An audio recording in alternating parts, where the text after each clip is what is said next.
Hello বন্ধুরা, আপনারা সবাই কেমন আছেন? তো আজকে আমি নিয়ে চলে এসেছি একটি নতুন চুড়িদারের হাতার ডিজাইন।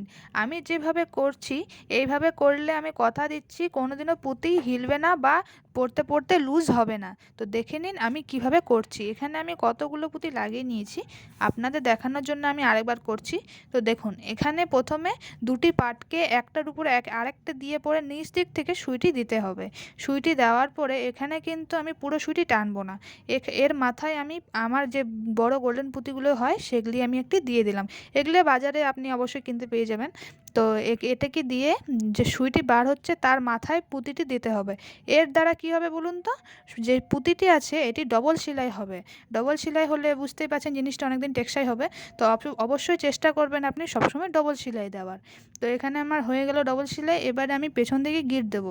তো এই গিটের মধ্যেও একটি কাণ্ড আছে, যদি আপনি এভাবে গিট দিন তাহলে কোনোদিনও নিচের দিক থেকে পুঁতি হিলবে না, আর উপর দিক থেকে তো হিলবেই না যেহেতু ডবল সেলাই দেওয়া আছে।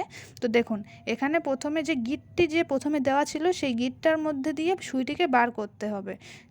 আমি যেভাবে করছি দেখে নিন, সেইভাবে অবশ্যই আপনারা চেষ্টা করবেন। তো গিটটি দেওয়ার পরে এখানে ডবল গিট দেবে। এক সিঙ্গেল গিট কিন্তু কখনোই এখানে পড়বে না, এখানে সবসময় ডবল গিট পড়বে, যেহেতু এটা হাতের ব্যাপার সেজন্যে। তো দেখুন এখানে আমার কত সুন্দর হয়ে গেল। তো subscribe for more and next ভিডিওর জন্য অপেক্ষা।